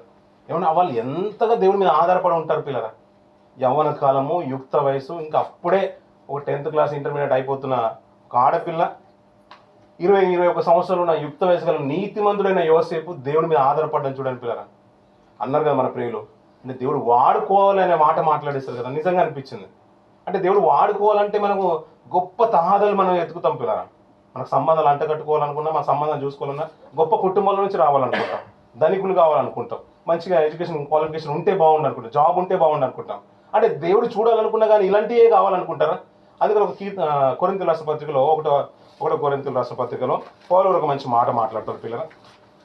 1వ అధ్యాయం, కొరింథీయుల రాసిన 1వ అధ్యాయం 26-29 వర్షం చూడండి పిల్లరా. పిలుపును చూడుడి, మీలో లోకరీతిని జ్ఞానులైనను గనులైనను గొప్ప వంశము వారైనను అనేకులు పిలువబడలేదు గాని ఏ శరీరియు దేవుని ఎదుట అతిశయింపకుండునట్లు జ్ఞానులను సిగ్గుపరచుటకు లోకములో ఉండు వెర్రి వారిని ఏర్పరచుకొని ఉన్నాడు. బలవంతులైన వారిని సిగ్గుపరచుటకు. సరిపోతుంది పిల్లలు. ఇంకా తిరిగి చదువుతుంటే ప్రతి మాట అది చాలా అద్భుతంగా అనిపించింది. ఈ మాటను బేస్ చేసుకొని మనం తప్పుగా ఆలోచించే వారు కూడా ఉన్నారు. నేను ఇంతకాలము తాగుతూనే ఉన్నానండి, ఇంతకాలం నేను డ్రగ్స్ తీసుకుంటూనే ఉన్నాను, ఏ రోజు నాకు చదువు అబ్బిందే కాదు, లోకంలో ఇష్టానుసారంగా ఉన్నాను. ఒక్కరోజు మా అమ్మాయి చెప్పింది, ఆ రోజు పాస్టర్ గారు ప్రార్థన చేశారు, నేను మారిపోయాను, ఇక్కడ నుంచి నాకు పరిచయ జీవితం అంతా కూడా దేవునికే అనే మాటలు. ఇలాంటి పనికి మనలోనే కావాలి దేవునికి. నాకు అది గత వారం కూడా నేను అదే మాట నేను అదే రాస్తాను. అంటే దావీదు కూడా ఇలాంటి వాడేనేమో, పనికి మనలోనే దేవుడు ఏర్పాటు చేసుకున్నాడా? మోషే కూడా ఇలాంటి వాడేనా పరిచర్యకు ఏర్పాటు చేసుకున్నాడా? యోసేపు కూడా ఇలాంటి వాడేనా? అది అందరూ ఈ మాట ఎందుకు మాట్లాడుకున్నారంటే, బహుశా నాకు అనిపించిన మాట ఏంటంటే, ఇది ఆ వారికి సంబంధించిన మాట కాదు, మనం అనుకున్నట్టు ఇది మనకి సంబంధించిన మాట కాదు. ఎప్పుడైతే బలహీనులైన వారి గురించి మాట్లాడుతున్న పిల్లలు, బలహీనులైన వారిని దేవుడు ఏర్పరచుకొని ఉన్నాడు. ఎందుకంటే పైన ఒక మాట అన్నాడు, బలవంతులైన వారిని సిగ్గుపరచు. ఇప్పుడు బలహీనురాలైన మరియమ్మ గారు మాట్లాడుతున్నాడు, దేవుడు నా దీన స్థితిని జ్ఞాపకం చేసుకున్నాడు అంటున్నాడు. ఆమె ఏమీ లేకపోయినా తన యథార్థతను కోల్పోలేదు, ఏమీ లేకపోయినా తన పవిత్రతను కోల్పోలేదు. అంటే యవ్వన కాలంలో ఉన్నారు, అందరూ పాడైపోతున్నారు, అందరూ సోషల్ మీడియాలో ఇష్టానుసారంగా ఉన్నారు. తల్లి మరి నువ్వు కూడా అలా ఉండొచ్చు అంటే, కాదు నాకు అక్కర్లేదు, నాకు తల్లిదండ్రులు ఉన్నా లేకపోయినా నా మమ్మీ గురించి నా ప్రస్తావన బైబిల్లో అంటే ఆ కుటుంబం గురించి ప్రస్తావన బైబిల్లో మాకు కనిపించదు. అయినా కూడా తన పవిత్రతను కాపాడుకుందంటే తన బలహీనురాలైన మాట అయినా కానీ దేవుడితో అంటుంది, నా దీన స్థితిని దేవుడు జ్ఞాపకం చేసుకున్నాడు. ఆమె కూడా ఆలోచించడం. ఇలాంటి వారిని లేవనెత్తి బలవంతులైన వారి గురించి, అందుకనే మనం అప్పుడప్పుడు ప్రార్థన గురించి మనం వింటూ ఉంటాం. సుంకరి ప్రార్థన గురించి, ఇంకెవరి గురించి ప్రార్థన, ఎవరి గురించి? ఇప్పుడు ఇద్దరు అంటే దేవాలయానికి వెళ్ళారంట. ఎవరెవరు వెళ్ళారు? విన్నారు అన్నమాట. అలా అన్నీ చేశాను, నేను ఇంత చేస్తున్నాను అంత చేస్తున్నాను, వారిని బలవంతులైన వారిని కూడా సిగ్గుపరచడానికంట ఇగో ఇలాంటి వారిని దేవుడు ఏర్పాటు చేసుకున్నాడు. ఎలాంటి వారిని? సుంకరు లాంటి వారిని. మరియమ్మ కూడా నాకు ఏమీ లేదని లోకానుసరణలో కలిసిపోలేదు పిల్లల, లోకంలో బ్రతకట్లేదు, అనీతిగానే ఉన్నా లేకున్నా నా పవిత్రతను నేను కాపాడుకుంటాను అని దేవుడు తన దీనస్థితిని గుర్తించడని అప్పుడు మాట్లాడుతుంది. నాకు అనిపించిన మాట ఏంటంటే, ఇవి ఈ మాట మనం అప్పుడప్పుడు మనం వాడుకుంటాం, అప్పుడప్పుడు సాక్ష్యాలు కూడా మనం వింటూ ఉంటాం. ఎందుకంటే నేను ఇంత దుర్మార్గంగా ఉన్నానంటే, అప్పుడు ఎంత అందరిని చంపేశాను, ఒక హత్య చేశాను, జైల్లో ఉన్నాను, అక్కడి నుంచి దేవుడు నన్ను విడిపించుకున్నాడు, ఇప్పుడు దేవుని కొరకు బ్రతుకుతున్నాను. ఇప్పుడు మీరు రాకపోతే ఏమైనా పరిస్థితి ఆగిపోతుంది ఏమంటే, అలాంటి వ్యక్తి ఇప్పుడు నేను లేను అనుకోండి, ఇప్పుడు అంత ఉయ్యలో ఉన్న పరిస్థితి అంతా ఆగిపోద్దండి. దేవునికి ఏమైనా బాగా బలమైన ఆత్మలన్నీ కూడా ఆగిపోతాయి. ఆయన వాడుకోవాలంటే ఎలాంటి వారినైనా వాడుకుంటాడు, అది వాస్తవమే. కానీ అలాంటి వారిని దేవుడు అనుకోవట్లేదు పిల్లలు. క్యారెక్టర్లో కూడా తనకు పవిత్రత కావాలి, నీతి ఉండాలి, యథార్థత ఉండాలి, ఏ విషయంలో కూడా తప్పు చేయని వాడు ఉండాలి. అంటే చాలా మంది దేవుడు ఎన్నుకున్న తర్వాత తప్పు చేసిన వాడు చాలా మంది ఉన్నారు. దావీదు తప్పు చేసిన వాడు ఉన్నాడు, అబ్రహాం గారు కూడా తప్పు చేసిన సందర్భాన్ని కనబడుతుంది, మోషే కూడా తప్పు చేసిన సందర్భం కనబడుతుంది. ఇలాంటి వారు కనబడుతున్నారు. కానీ ఏర్పాటు చేసుకున్నప్పుడు, సౌలును కూడా దేవుడు ఏర్పాటు చేసినప్పుడు అతడు యథార్థపరుడే, నీతిగా ఉన్న వ్యక్తే, తర్వాత తప్పిపోయాడు. అలాగే దేవుడు లోకంలో ఉన్నవారిని కూడా క్యారెక్టర్ కూడా చూస్తాడు పిల్లలు. అందుకని దీనులైన వారిని మరియమ్మను యోసేపు ఎన్నుకున్నాడు. వారు అప్పటికే నీతిమంతులు అంట పిల్లల. వారు ఏమీ లేకపోయినా నీతిమంతులు అంట. అంటే దేవుడు వాడుకోవాలంటే, మనల్ని వాడుకోవాలంటే ఇప్పుడు ఏముండాలి అంటే, పెద్ద స్టార్లు అయిపోతేనే బాగుంటుంది అనుకోని కాదు పిల్లల. చిన్న స్టార్ అయినా కానీ అదే మంచి మాటలు కదా, అలా నా ఆలోచిస్తుంటే నాకు తగిలిన మాట ఇది. ఎందుకంటే నిజమే కదా పిల్లలు, ఆయన వాడుకోవాలంటే బలవంతులైన వాడిని కూడా సిగ్గుపరచడానికి బలహీనులైన వాడిని దేవుడు ఏర్పాటు చేసుకుంటాడు. పెంట కుప్పల మీద నుంచి కూడా లేవనెత్తుతాడు. అంటే పెంట కుప్పల మీద నువ్వు పాపం చేస్తుంటే లేవనెత్తాడు, అక్కడ ఉండి కూడా నువ్వు నీతిని కాపాడుకుంటేనే దేవుడు లేవనెత్తుతాడు. వీరు అలాంటి స్థితిలో ఉండి కూడా ఏమీ లేకపోయినా కడుబీదులైనా కూడా నీతిగా ఉన్నారు కాబట్టి, కన్యకగా బ్రతుకుతుంది కాబట్టి, అలాంటి యోసేపు ఈమెతో ప్రదానం చేయబడ్డాడు కాబట్టి ఆ నీతిమంతుల కుటుంబాన్ని దేవుడు ఏర్పాటు చేసుకున్నాడు. ఇంకా మనం ముందుకు వెళ్తూ ఉంటే పిల్లరా, దర్శనంలో మాట్లాడితేనే తన భార్యను హత్తుకొని ఉన్నాడు. రియల్గా వచ్చి షేక్ మాట్లాడితే ఇంకెంత ధైర్యంగా ఉంటుంది. అదే దూత మరియమ్మ కనబడినట్టుగా ఈయన కనబడి, యోసేపు నీ వెనకాల మేమున్నాం, నా దేవుడు ఉన్నాడు, మా బలగం అంతా కూడా ఉంది, నువ్వు వెళ్ళిపో, ఇలాగే నడిపి అంటే అది ఏమన్నా బాగుందా పిల్లరా? అతని యథార్థత ఎలాగ మనకు బయటకు వచ్చేస్తుంది. నిజంగా చెప్పాలంటే మరియమ్మ అంటే పర్లేదు, ఎందుకంటే లోకంలో వచ్చి ప్రతి నింద ఆమె భరించాలి. ఎందుకంటే లోకంలో ఎలా ఉంటుందంటే బై మిస్టేక్ ఏదైనా జరిగిందేమో, ఏదైనా తప్పు జరిగిందేమో అనే మాట మరియమ్మకు కూడా డౌట్ వచ్చే సందర్భాలు వస్తూ ఉంటాయి, ఎందుకంటే గర్భాన్ని మోస్తూ ఉంటే. కానీ యోసేపు అలా కాదు కదా. ఇప్పుడు నిజంగా నువ్వు భక్తి పడని ఎలా తెలియాలి? దర్శనంలో మాట్లాడినా కూడా తన భార్యనంట ఆమె కను వరకు ఎరగకుండా ఆమెను హత్తుకొని ఉండేను అనే మాటలు చూడండి పిల్లలు. ఈ రాత్రి రేపు ప్రసవం జరుగుతుంది, ప్రజా సంఖ్యలో రాయబడాలి. మరి నేను గర్భిణి కదా, నేను వెళ్ళకపోతే బాగుంటుంది కదా. మరి ఇప్పుడు అవసరం, ఇప్పుడు సాహసంకి రావాల్సిన అవసరం ఉందా? ఇప్పుడు ప్రెగ్నెన్సీ కన్ఫర్మ్ అయిపోయింది, మనం వస్తారండి, రేపు మాపు డెలివరీ ఉంది అనుకోండి, ఇప్పుడు వస్తారా సాహసానికి? రారు, ఎవరు రారు పిల్లలు. ఎందుకంటే ఈ సిచ్యువేషన్ అన్న దేవుడు ఇది కంపల్సరీ, మన స్థితిని దేవుడు చూస్తారు కాబట్టి మన సాహసానికి మనం పిలవలేము. అవును కదండి. మరి వీళ్ళకి ఎందుకంటే అంత తృష్ణ, అంత ఆసక్తి ఎందుకు? ఎందుకంటే దేవుడి మీద ఆధారపడ్డ జీవితాలు పిల్లలు. అక్కడ వెళ్ళారంట ప్రజా సంఖ్యలు రావడానికి. ఎక్కడికి? వారి స్వగ్రామానికి వెళ్ళారంట. అంటే స్వగ్రామానికి వెళ్ళారు, మరి అంతా వెతుకుతున్నారు, ఎక్కడ స్థలం దొరకలేదంట వారికి? సత్రంలో స్థలం దొరకలేదంట. ఇప్పుడు వారి స్వగ్రామమే కదా, వారి స్వగ్రామమే. మనకు కూడా స్వగ్రామం ఉంది కదా పిల్లలు. మనకంటూ ఇండ్లు ఉన్నాయి, పూరి గుడిసెనో ఒక షెల్టర్ ఏదో ఒకటి ఉంటుంది కదా పిల్లలు, ఒక మంచి బంగ్లాను మన స్థాయికి తగ్గట్టు ఏదో కట్టుకునే ఉంటాం కదా పిల్లలు, లేదంటే పిత్రార్జితం ఏదో ఒకటి ఉంటుంది. మరి అక్కడికి వెళ్ళి ఉండొచ్చు కదంటే అది కూడా లేదు పిల్లలు వాళ్ళకు. అందుకనే దీనులు అన్నారు, అమ్మ ఈ టైంలో నేను వెళ్ళడం అవసరం అంటే వెళ్ళాలి, ప్రజా సంఖ్య రాజాజ్ఞ, మనం వెళ్ళి ప్రజా సంఖ్యలో రాయబడాలి. తన ఊరికి వచ్చారు, ఎందుకంటే పెరిగేది విధానం అంతా కూడా వేరే ఊర్లో ఉన్నారు వాళ్ళు, అక్కడ నుంచి వారు రాయడానికి వచ్చారు. ఏ గుడిసె వారికి లేదు కాబట్టి, మరి నీకు లేదు కదా, మరి మీకు ఉండొచ్చు కదా యోసేపు అంటే, నీకు కనీసం చెప్పుకోవడానికన్నా ఏదైనా ఉంది, నాకు అది కూడా లేదన్నట్టుగా యోసేపు గారి జీవితం ఉంది. ఇప్పుడు మన సినిమాలో చూస్తూ ఉంటాం, వెళ్తున్నారు, ఈమెను గాడిద మీద కూర్చోబెట్టి తీసుకొని వెళ్తున్న క్లిప్పింగ్స్ మనకు కనబడుతుంది. అది కూడా లేదు వారికి, మనకు అది అర్థం అవ్వట్లేదు, అది కూడా లేదు పిల్లలు. అలాంటి టైంలో ఎన్ని కిలోమీటర్లు వారు మైళ్ళు బయలుదేరి ప్రజా సంఖ్యలు రావడానికి వస్తూ ఉంటే వారికంటూ స్థలం లేదు కాబట్టి సత్రం అంతా కూడా వెతుకుతున్నారు. అంతా వెతుకుతుంటే అక్కడ కూడా అవకాశం లేకపోతే తల్లి ప్రసవించేసింది పిల్లగా.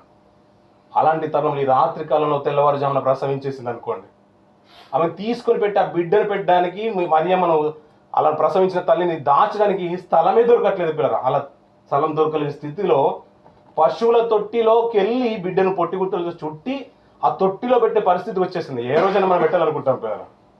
పశువుల తొట్టిలో ఎంత గడ్డి, అవి ద్రాక్ష తొట్లు, నీళ్లు పోసే తొట్లు అవి ఎలా ఉంటాయి, అతి శుభ్రంగా అయితే ఉండవు. పశువుల తోటి పాక అంటేనే కొద్ది వేరే కోణంలో ఉంటుంది.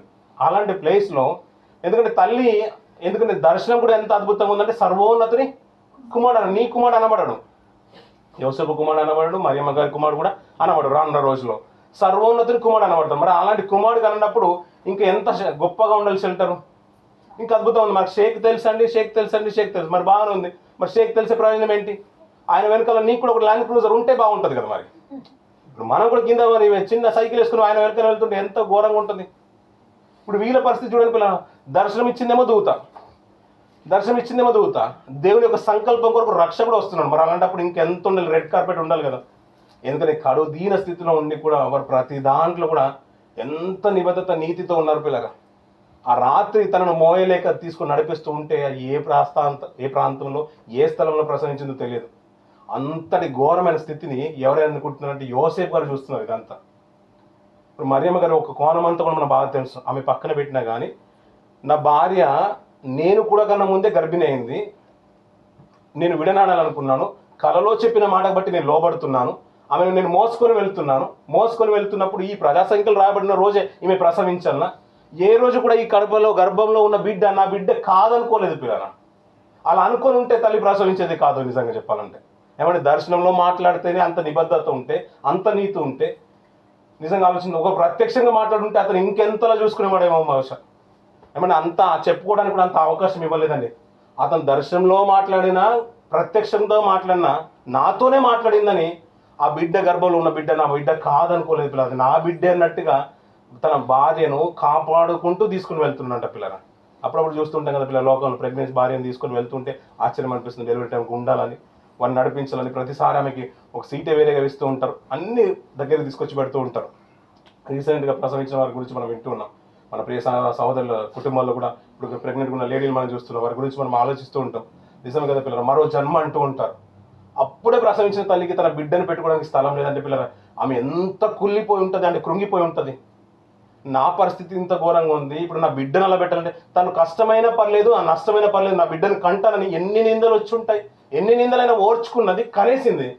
నాకు ఎన్ని నిందలు వచ్చినా పర్లేదు, నేను కనేసాను. చివరికి నేను ఇంత కృంగిపోయాను, కుమిలిపోయాను కదా, నా బిడ్డను పెట్టడానికి కూడా స్థలం లేనప్పుడు ఆ పశువుల తొట్టిలో గుడ్డలతో చుట్టిన బిడ్డను పెట్టేసిందంట పిల్లల. ఈతలు ఒప్పుకుంటుంది పిల్లల. కానీ ఆమె స్థితి బాగాలేదు పిల్లల, ఎందుకంటే ఆమె పరిస్థితులన్నీ కూడా సహకరించట్లేదు. అది ఎలాంటి అంటే మనం అప్పుడప్పుడు అంటాం కదా పిల్లల, ఏమంటే పక్కకి వెళ్ళి మరి అక్కడ కూర్చున్నారు ఏంటంటే, నాకు ఇల్లు లేదండి, నాకు ఏమీ లేదండి, మరి ఇప్పుడు అది లేకపోతే నేను ఇక్కడ నుంచి ఎక్కడికో వెళ్ళిపోవాల్సింది, నేను చనిపోవాల్సిన పరిస్థితి అండి. అది తప్పని పరిస్థితిలో ఇది చేయాల్సింది వచ్చిందని మనం ఎలాగైతే చెప్పుకుంటామో అలాంటి పరిస్థితులు మరియమ్మ ఆ తొట్టిలో పెట్టేసింది పిల్లల. ఇవంతా కూడా యోసేపు చూస్తున్నాడు పిల్లల. నిజంగా ఆలోచించిన పిల్లల, ఇంచుమించు బిడ్డ పెరుగుతున్నాడు. అందుకనే పుట్టిన ప్రతి ఒక్క బిడ్డ గురించి నేను కొన్ని సంవత్సరాల ముందు కూడా అన్నాను. ఒకప్పుడు అంటే పిల్లల ప్రసవం కాలంలో హాస్పిటల్స్ ఉండేవి కాదంట. మనం కొన్ని సంవత్సరాల క్రితం మనం విన్నాం, పెద్దలు మన నాన్నగారు తాతలు మనం చెప్తున్న మాటలు. ఒక ఎడ్ల బండి మీద తీసుకుని వెళ్ళిపోయేవారంట. అది కూడా 2 ఊర్లు దాటిన తర్వాత డాక్టర్స్ ఉండేవారట. అది డాక్టర్స్ కూడా కాదు, మంత్రసానులు ఏదో అనేవాళ్ళు, ప్రసవం చేసేవాళ్ళు. బిడ్డ తిరిగిపోతే ప్రాణాలే కోల్పోయేవంట. ఎక్కువగా వింటూ ఉంటాం. అలాంటి టైంలో నేను చాలా కష్టపడ్డాను రా, టైంకు ఎవ్వరు లేరు ఇంట్లో, మీ నాన్నగారు డ్యూటీకి వెళ్ళిపోయారు, నేను ఒక్కదాన్నే ఉన్నాను. ఆ టైంలోనే పెయిన్స్ వచ్చేసి ఏం అర్థం కాక బయటకు వచ్చేసి పడిపోయాను. అంత కష్టమైపోతుంది. ఇంకా చెప్పాలంటే మీకు బాగా తెలుసా మాటలు. ఇలాంటి స్థితిగతుల్లో ఎవరు సహకరించరు. నిజంగా దేవుడి రూపంలో వచ్చేసారు రండి, ఆయన వచ్చేసాడు, ఆరని కొట్టేశాడు, నన్ను ఆటోలు వేసుకుని వచ్చేసారని ఏదో గొప్పగా చెప్తూ ఉంటారు. ప్రతి ఒక్క తల్లికి ఒక చరిత్ర ఉంటుంది. ఆ రోజు నా భార్య ప్రసవించినప్పుడు ఇలాంటి పరిస్థితి వచ్చింది, నా కారులో తీసుకొని వచ్చారు, నా తమ్ముళ్ళంతా కూడా ఇలా ఉన్నారని గొప్పగా మాటలు మనం వింటూ ఉంటాం. ఈ ప్రతి ఒక్క బిడ్డకి ఇలాంటి విషయాలు తెలియాలి పిల్లరా. ఆ బాధ వేదన తెలిస్తే ఒక ఆడదాని పట్ల, కుటుంబం పట్ల ఒక నిబద్ధత అనేది ఉంటుంది, నీతి అనేది ఉంటుంది. ఇవన్నీ చూస్తున్న యోసేపు మరియమ్మ గారు బిడ్డనేమో సర్వోన్నతుని కుమారుడు, ఏ రోజు కూడా మా బిడ్డ కాదని అనుకోలేదు, మా బిడ్డగా పెంచేసి ఆ బిడ్డను తీసుకొని పెంచుతూ ఉంటే అంతటి కఠినమైన స్థితి రాత్రంతా ఎదుర్కొంటున్నారు పిల్లలు. మన సంబరంలో ఉన్నాం కానీ తల్లికి ఎంతో వేదన ఉంది రాత్రంతా. అదంతా కూడా చూస్తూ యోసేపు నిస్సహాయ స్థితిలో ఉన్నాడు, నేను ఏం చేయలేకపోతున్నాను తన బిడ్డ కోసం అని. అలాంటి స్థితిలో ఉన్న తెల్లవారు కొంతకాలానికి వెంటనే వచ్చినవారు గొల్లలు, వెంటనే వచ్చినవారు తర్వాతనే వారు వచ్చిన వెంటనే బహుశా వారికి ఏమైనా సదుపాయాలు దక్కుంటాయి పిల్లలు. నాన్నలు వచ్చే వరకు కొంచెం ఇంచుమించు 3 సంవత్సరాల పైనే పట్టుంటుంది అంటారు. వారి ప్రాంతమే మారిపోయింది ఆ కాలానికి. ఇలాంటి స్థితి రాత్రంతా జరుగుతుంది పిల్లరా. బిడ్డ పుట్టే ప్రతిసారి అంటాడు పిల్లరా, ఆయుష్ నేనిచ్చేది, జన్మ నేనిచ్చేది, తండ్రుల ప్రాణాలైనా పిల్లల ప్రాణాలైనా ఇవన్నీ కూడా నా వశంలో ఉన్నాయి. అందుకనే దేవా, ఈ సంవత్సరాన్ని మీరు పొడిగింపజేసి మరొక క్రిస్మస్ చూడడానికి అవకాశం ఇస్తున్నావు కాబట్టి నీకు కృతజ్ఞతాస్తుతులు చెల్లిస్తున్నాను హృదయపూర్వకంగా. నా ప్రాణము దేవుని స్తుతిస్తుందని మరియమ్మ గారు ఏ రీతిగా పలికిందో ఆ రీతిగానే ఈ సంవత్సరం అంతా కూడా మనం పలకాల్సిన వారం మీ పిల్లలు. ఎందుకంటే ఈ సంవత్సరంలో సజీవం ఉండేవాల్సిన కాదు. మనం అప్పుడప్పుడు అంటాం కదా, రెప్పవాసంలో ఈ ప్రమాదము తప్పింపబడ్డదండి. నేను ఆ రోజు పోవాల్సింది, ఆ రోజు యాక్సిడెంట్ అవ్వాల్సింది, నేను ఇక్కడ ఉండేవాల్సినవని కాను. ఇలాంటి ప్రతికూల పరిస్థితులు ఉన్నానంటే అది కేవలం దేవుని కృప అని అప్పుడప్పుడు సాక్షులు వింటూ ఉంటాం. నిజంగా ఆయన కృపనండి. ఎందుకంటే ఇదంతా కూడా ఆయన సంకల్పంలో భాగంగానే జరుగుతుంది. ఇంకో మంచి మాట మాకు జ్ఞాపకం చేసి నేను ముగించేస్తాను పిల్లరా. ప్రతిసారి మనం బర్త్డేలు జరుపుకుంటాం పిల్లరా, మనకు ఆయుష్ ఇచ్చేది నిజంగా దేవుడే అండి.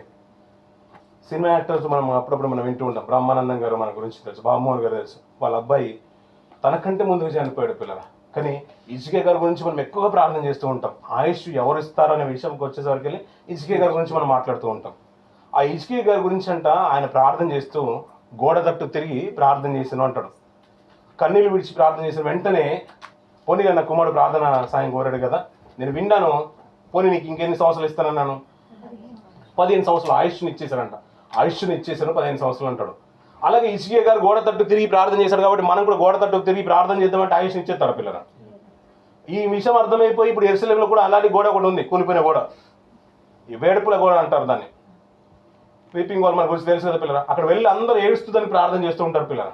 నిజంగా చెప్పండి పిల్లరా, ఆయన ఆయుష్ ఇవ్వాలంటే గోడ తట్టు తిరిగి మనం ప్రార్థన చేస్తేనే ఇస్తారా, లేకుంటే మన క్రియలు బాగుండాలంటారా?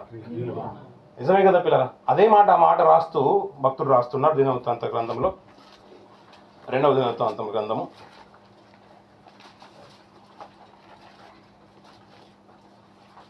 20-21 వచనం చూడండి పిల్లరా.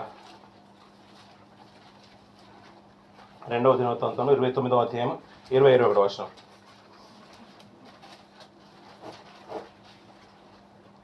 టైం ఎక్కువ కాలేదు. 29వ అధ్యాయం 20 వచనం 21 వచనం. అప్పుడు రాజైన హిజ్కియా పెందలకడనే లేచి పట్టణ పథకాలను సమకూర్చుకుని యెహోవా మందిరంలోకి పోయెను. రాజ్యం కొరకును పరిశుద్ధుల కొరకును గోదావరి కొరకును పాప పరిహారార్థ బలి చేయుటకై 7 కోడలను 7 పొట్టేలను 7 గొర్రెపిల్లలను 7 మేకపోతులను వారు తెచ్చించిరి. సరిపోతుంది పిల్లరా. ఇలాంటి మాటలు ఇక్కడ చాలా కనబడుతూ ఉంటాయి. ఇవన్నీ కూడా చూస్తూ ఉంటే అతని పరిచయం ఎలా ఉందంటే, ఇంకా బిగినింగ్ లో మాట్లాడతారు, 29వ అధ్యాయం 2-3 వర్షాలు కూడా మాట్లాడతాడు. ఆయన వదిలేమని చెప్పేసాను. అతడు అంట పిల్లరా, యెహోవా దృష్టికి యథార్థంగా ప్రవర్తించను. అతడు తన ఏలుబడి అందరి మొదటి సంవత్సరము మొదటి నెల యెహోవా మందిరం తలుపులు తెచ్చును. ఇలా మాట్లాడుతూ పిల్లరా, దేవుడు అంట అతని మీద ఆధారపడినంత కాలం అంట దేవుడు తన ఉద్దేశాల ప్రకారము హిజ్కియా మాట్లాడుతున్న ప్రకారమే కాదు, ప్రవర్తిస్తున్న ప్రకారం అంట దేవుడు అతన్ని బహుగా వర్ధిల్లింపజేశానంట. అతనితో అంటుకట్టడం అంటే ఎప్పుడైతే ఆధారపడే బ్రతకడం నేర్చుకున్నాడో దేవుడు అతన్ని వర్ధిల్లింపజేశాడు. వర్ధిల్లింపజేసిన కాలంలో పరిచయం చేస్తున్నాడు. ఎందుకంటే తన ప్రజల కొరకు, తన కొరకు, అలాగే యూద జాతి అందరి కొరకు బలులు అర్పిస్తున్నాడంట. ప్రతిసారి ఎక్కడికి వెళ్ళేవాడంట? అతను దేవాలయంకి వెళ్ళిపోయాడంట పిల్లరా. అక్కడ వెళ్తూ ఎన్నో పవిత్రమైన కార్యాలు చేసేవాడు సమాజం కొరకు, యూదుల కొరకు. ఇలాంటి కాలంలో తన తండ్రి వెనుక చూస్తూ ఉంటే, తన తండ్రి దుర్మార్గమైన తండ్రి, నా తండ్రి బాగలేకపోవచ్చు, నేను ఏ రీతిగా నీ సన్నిధిని యథార్థంగా నీతిగా నడుచుకుంటునో ఒక్కసారి జ్ఞాపకం చేసుకోమని ప్రార్థన చేస్తుంటాడు. మనం యెషయా గ్రంథంలో చూస్తూ ఉంటాం, రాజుల గ్రంథంలో మనం చూస్తూ ఉంటాం అతని ప్రార్థన. ఈ మాట ప్రార్థన చేయగానే సరే నీకు 15 సంవత్సరాల ఆయుష్ని ఇచ్చేసాను అంటాడు. మళ్ళీ అంట మరి ఇచ్చిన తర్వాత అతను ఎలా ఉన్నాడంటే, అతను వెంటనే అంట దేవాలయానికి ఎక్కిపోయాను అంటాడు పిల్లరా. ఎక్కడికి వెళ్ళిపోయాడంట? దేవాలయానికి. అలాంటి ఆయుష్య పిల్లరా మనకి ఇవ్వాలంటే మన క్రియలు ఎలా ఉండాలి పిల్లరా.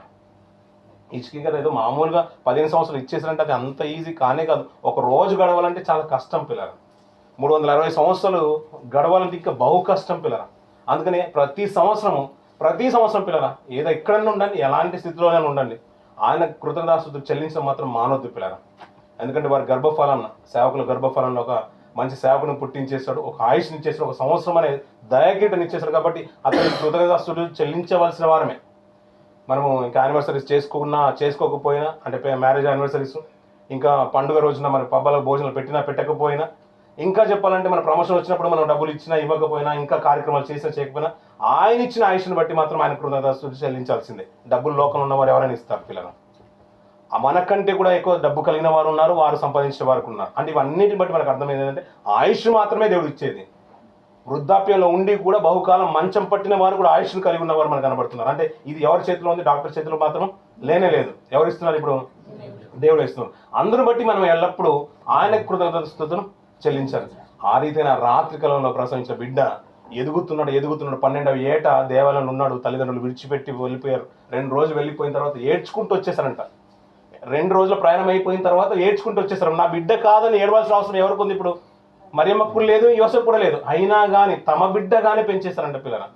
ఒక కలలో మాట్లాడితేనే అంత నీతి ఉంది, దర్శన రీతిగా మాట్లాడితేనే అంత నీతి ఉంది యోసేపు గారికి. అంతేకాదు ప్రత్యక్షంగా మాట్లాడి కన్న బిడ్డ మరియమ్మ కళ్ళ ముందే తప్పిపోతే అంతగా ఏడ్చుకుని వస్తున్నారు కదా. ఇంకా కాలక్రమేణా ఎదుర్కొన్న వేదనలు, శోధనలు అంత ఇంత కాదు పిల్లలు. అందుకనే ప్రతిసారి మాట్లాడుతూ మాట యజమానుడు వాడుకోవడానికి అర్హమైన పాత్రలు అంటాడు. వారి రోల్స్ మాత్రము నిబద్ధత కలిగి నిర్వర్తించేస్తారు పిల్లలు. అంటే నేను అంటాను, అలాంటి యోసేపులు ఎందుకు తయారు కావట్లేదండి? అలాంటి మరియమ్మలు ఎందుకు తయారు కావట్లేదు? ఏమున్నా లేకున్నా నా పవిత్రతను కాపాడుకుంటాను, ఎవరు వచ్చినా రాకుండా నేను ప్రార్థనకు వస్తాను. ఈ క్రిస్మస్ దినంలో నేను ఇంకా నీతిగా ఉంటానండి. మరియమ్మ మా కళ్ళ ముందు ఉంది. మాకు ఆమెతో ఎందుకు, ఈమెతో ఎందుకు, ఆమె మాట్లాడితే ఎందుకు, మాట్లాడకపోతే గొడవ అయితే ఎందుకు, కొందరు రాకపోతే అది ఎక్కడైతే ఏముంది ఆ సావాసం అయితే ఈ సావాసం అయితే నేను సావాసంలో ఉంటాను అంతే. నా దేవుని సన్నిధిలో నేను ఉంటాను. ఈ క్రిస్మస్ దినంలో అదొక తీర్మానం చేసుకుందామండి. 20 సంవత్సరాలు ఉన్న యోసేపుకి అంత నీతి ఉంటే నాకు 30 సంవత్సరాలు ఇంకా నా నీతి ప్రవర్తన మారట్లేదు ఏంటండి? ఎన్నో క్రిస్మస్లు వస్తున్నాయి వెళ్ళిపోతున్నాయి. ఆయనకంటే నేను నీతిమంతులని మనం గొప్పగా చెప్పుకుంటాం కదా పిల్లలు. కాబట్టి యోసేపు కంటే నీతిమంతులు అనడానికి నిజంగా మరి ఎంత నిబద్ధత ఉండాలి, మనం ఎంత ప్రవర్తన సరి చేసుకోవాలి పిల్లరా. ఎలాగో మనం కాలేము, తలకిందులు తపస్సు చేసినానంటే నీతిమంతులు మనం అవ్వలేమండి. కనీసం ఒక ఘోరంతాన్ని మనం నేర్చుకోవడానికి మనం ప్రయత్నం చేద్దాం పిల్లరా. ఈ క్రిస్మస్ దినాల్లో కొద్దిపాటి మాటలైనా వారి జీవితాలు నిజంగా మన కళ్ళ ముందు ఉంటే మన ప్రవర్తన నిజంగా గుండెలో గుచ్చుకున్నట్టు ఉండాలి. ఏమన్నా ఎవరూ లేరు, తన తల్లి పేరు లేదు, ప్రస్తావన రాలేదు, తన తండ్రి పేరు కూడా ప్రస్తావన రాలేదు. లేదు యోసేపు నువ్వెందుకు ఆ భార్యను చేసుకున్నావని తను గద్దించిన వారు లేరు. మరియమ్మ నువ్వు ఎందుకమ్మా ఇలాంటి బాధను ఇలాంటి నిందను నువ్వు మోస్తున్నావని తన తల్లిదండ్రులు కూడా ఎవరు బంధువర్గం కూడా ఆమెను ఆలోచించి సపోర్ట్ చేసిన వారు ఎవరు కనిపించట్లేదు పిల్లలు. ఖాళీ ఎలిజబెత్ గారే దూరపు చుట్టమంట ఆమె నడుచుకుంటూ వెళ్ళిపోయిన స్థితిలో మనం చూస్తున్నాం పిల్లలు. మనం సినిమాలు చూసి వారికి గాడి ఉంది ఇక్కడ నడిపించేశారు, యోసేపు పట్టుకున్నాడు ఇవన్నీ అనుకుంటే కడుబీదలు. ఎందుకంటే పావుర గువ్వల్ని తీసుకొస్తారు వాళ్ళు బలి నడిపించడానికి. ఎందుకంటే పొట్టేళ్ళను గొర్రెపిల్లను నడిపించడానికి ఎద్దు నడిపించడానికి అంత సామర్థ్యం కూడా వారు లేరు.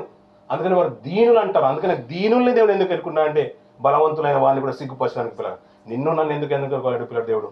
అందుకనే ఎన్నుకోవడానికి కావాల్సింది యథార్థత, పవిత్రత, నీతి, క్రీస్తు నిజంగా కలిగి ఉంటే ఇవన్నీ కూడా మనం సంతరించుకుందాం పిల్లలు. నిజంగా ఈ రాత్రికాలంలో ఆయన ఉద్భవించడానికి, ఆయన కొలువు చేసుకోవడానికి మనస్ఫూర్తిగా స్వీకరిద్దాం పిల్లలు. అందుకనే సర్వోన్నతమైన స్థలంలో అంట దేవుడికి మహిమ, ఎలాగో ఆయన మహిమ తెచ్చుకుంటాడు. తర్వాత ఆయనకి ఇష్టమైన మనుషులకు, ఎవరికి ఇష్టమైన మనుషులకు ఆయన వచ్చినప్పుడు అంటే పిల్లరా ఆయన ఇది ఎవరికంటే ఇది ప్రజలందరికీ అన్నాడు. మరి అందరూ సంతోషంగా ఉన్నారా? లేరు పిల్లలు. ఎవరు కలిగి ఉన్నారో వారే సంతోషంగా ఉన్నారు. అందుకని తనకిష్టమైన మనుషులకు భూమి మీద ఏమన్నాడు? తనకిష్టమైన మనుషులకు భూమి మీద సమాధానం. ఇప్పుడు ఆయన వచ్చి వెళ్ళిపోయాడు. ఇప్పుడు అందరికీ సమాధానం ఉందంటే కాదు పిల్లలు. ఎందరైతే అంగీకరించారో వారికే సమాధానం, ఎందరైతే రక్షణ పొందుకున్నారో వారికే నిత్యత్వం ఉంది. ఆ నిత్యత్వంలో ప్రభుతో పాటు నిజంగా ప్రభుని చూడాలని లేదా పిల్లలు? బాలుని చూడడానికి దేశపు జ్ఞానులు వచ్చేస్తారంట పిల్లలు. ఆ టైంలో ఉంటే బాగుండండి, మేము ఎక్కడి నుంచైనా వచ్చేసేవారం, ఇక్కడికి నుంచి ఇజ్రాయెల్ బాగా దగ్గర, మేము ఎలాగైనా వెళ్ళేవాళ్ళం మనం ఒకవేళ మనం అనుకుంటే ఆ అవకాశం మనకు కూడా దేవుడు ఇస్తున్నాడు పిల్లలు. నీతిని కాపాడుకో, యథార్థతను కాపాడుకో, ఆయన్ని చూసే భాగ్యం మనకి ఇస్తానంటున్నాడు. ఆయన చూద్దాం పిల్లలు, మనస్ఫూర్తిగా చూద్దాం. ఈ క్రిస్మస్ దినాల్లో ఒక మంచి మాటను యోసేపును నీతివంతులు స్త్రీలందరూ కూడా మన ముందు పెట్టుకుందాం. పురుషులందరూ కూడా యోసేపును ముందు పెట్టుకుందాం. అంత వయసులోనే అంత నీతి ఉన్నది వారికి, అంత యథార్థత ఉన్నది, నీతిమంతులుగా పిలువబడ్డారు. ఈ వయసు వచ్చినా మనం నీతిమంతులుగా కనీసం ఆ పరిగణలో కూడా రాకపోతే చాలా కష్టం కదా పిల్లలు. దేవుడు మనల్ని ఆశించేది అదే పిల్లలు. ఎలా ఉన్నా పర్లేదు, ఏ పని అని కాదు. ఇందాక చక్కని మాట కదా స్టార్ అనే మాట. అందరినీ వాడుకుంటున్నాట. నా వంతు ఎప్పుడు వస్తుందని ఎదురు చూస్తుంటే పిల్లలు, నిన్ను వాడుకునే వంతు కూడా వస్తూ ఉంటుంది. ఆ వంతు వరకు ఎలా ఉండాలంటే నీ యథార్థతను విడిచిపెట్టకు. యోసేపు కూడా ఆ యథార్థతను విడిచిపెట్టలేదు. తన సింహాసనం ఎక్కే వరకు కూడా ఆ పవిత్రతను కాపాడుకున్నాడు. ఎవరు లేరు కదా అని తనను తాను అప్పగించుకోలేదు పిల్లలు. తన పవిత్రతను కాపాడుకోవడానికి తన వస్త్రాన్ని కూడా విడిచిపెట్టి వెళ్ళిపోయిన యోసేపులు కావాలి. ఆ యోసేపు ఎంత నీతిమంతుడు, ఈ యోసేపు కూడా అంతే నీతిమంతుడు. అలాంటి నీతిమంతులైన ప్రజలు తనకు కావాలి. తన వారి కొరకు ఈ లోకానికి రక్షణ తీసుకొచ్చేసారు. తనని అంగీకరించిన వారందరికీ రక్షణ అన్నాడు. తనకిష్టమైన వారికి సమాధానం. ఈ సమాధానం సదాకాలం మనకు తోడే ఉండను గాక. ఈ మాటలు దేవుడు దీవించి ఆశ్రయించును గాక.